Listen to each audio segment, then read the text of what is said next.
In today's video, I'm going to teach you Shopify Beginner Tutorial. Add barcodes to products in Shopify. If you're getting serious about inventory accuracy and faster fulfillment, adding barcodes to your products is a simple win. Barcodes connect the number printed on your packaging to the exact product record in your store, so staff can scan and go without hunting through lists.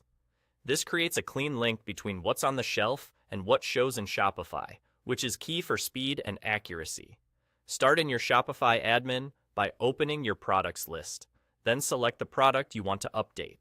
On the product details page, scroll down to the inventory section.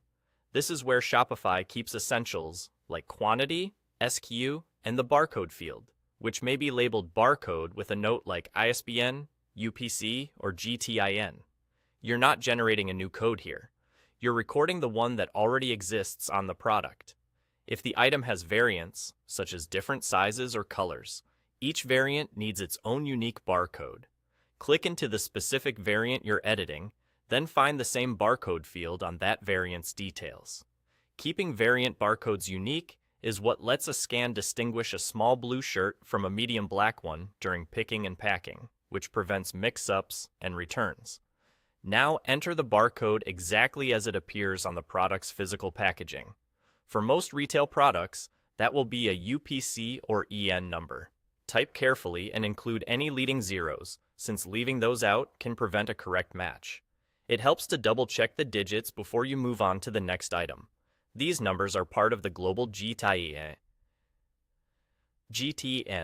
standard, which is why they work seamlessly with scanners and sales channels around the world.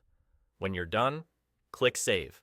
From here, you can use the Shopify mobile app to scan the barcode on the box or tag and instantly pull up this product or variant in your store. That quick scan is perfect for receiving, cycle counts, and speeding up order fulfillment on the floor. It's also a simple way to confirm you entered the number correctly. If the right product opens, you're set. If you're updating a lot of products, consider using the bulk editor on your products page. It opens a spreadsheet-style view where you can add the barcode column and paste in values for many items at once. Save your changes when finished, and Shopify will apply them across your catalog. With those barcodes saved, your inventory is now scan-ready. Standardized codes reduce manual entry, cut down on mistakes, and make your store built for scale and global selling. That's all it takes to connect your products to fast, reliable fulfillment.